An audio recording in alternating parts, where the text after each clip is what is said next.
કૃષિ મંત્રી જીતુ વાઘાણી ભાવનગરના મહુવા ખાતે પહોંચ્યા। સમાચાર ભાવનગરથી સામે આવી રહ્યા છે, જ્યાં કૃષિ મંત્રી જીતુ વાઘાણી ભાવનગરના મહુવા ખાતે પહોંચ્યા। ત્યારે તાલુકા સેવા સદન ખાતે અધિકારીઓ સાથે તેમને બેઠક યોજી। કમોસમી વરસાદથી મહુવા તાલુકો સૌથી વધુ પ્રભાવિત થયો છે। ત્યારે 2 દિવસમાં 15 ઇંચથી વધુ વરસાદ ખાબકતા મોટું નુકસાન થયું છે। ત્યારે કૃષિ મંત્રી જીતુ વાઘાણીના અધ્યક્ષસ્થાને મહત્વની બેઠકનું આયોજન કરવામાં આવ્યું। મહુવા ધારાસભ્ય, કલેક્ટર, ડીડીઓ અને મામલતદાર બેઠકમાં ખાસ હાજર રહ્યા હતા। પ્રભાવિત થયેલા વિસ્તારોને લઈ બેઠકમાં ચર્ચા કરવામાં આવી।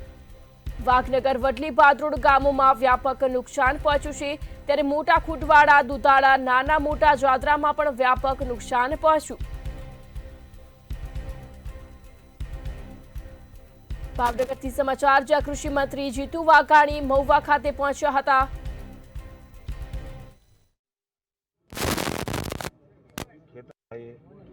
સંવેદનાથી ગઈકાલે જ અમને બધાને મંત્રીશ્રીઓને બોલાવીને અલગ અલગ જિલ્લાઓમાં જવાની સૂચનાના આદેશો આપ્યા।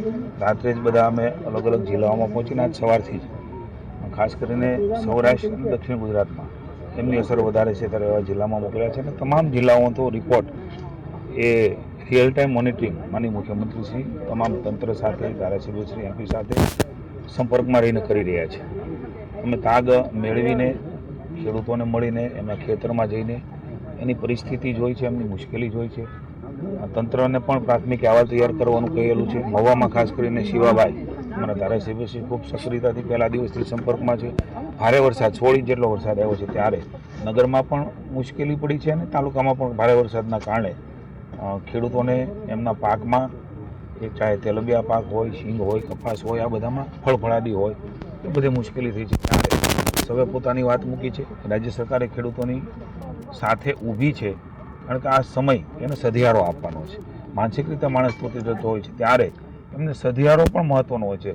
બાકી બધી મદદો અને સહયોગ તો થતો જ હોય છે અને કરતા રહેતા હોઈએ છીએ અને તમામ સહકારી આગેવાનો હોય, તમામ લોકોને ભાવના હોય છે, પણ આપણે સૌ સાથે મળીને એક સારા વાતાવરણમાં રાજ્ય સરકાર માનનીય ભૂપેન્દ્રભાઈના નેતૃત્વમાં જે કંઈ મુશ્કેલી ઊભી થઈ છે એમાં તમામ સહયોગ કરવા માટે રાજ્ય સરકાર એ હંમેશા ખેડૂતોના પડખે ઊભી રહી છે અને ઊભી રહેશે।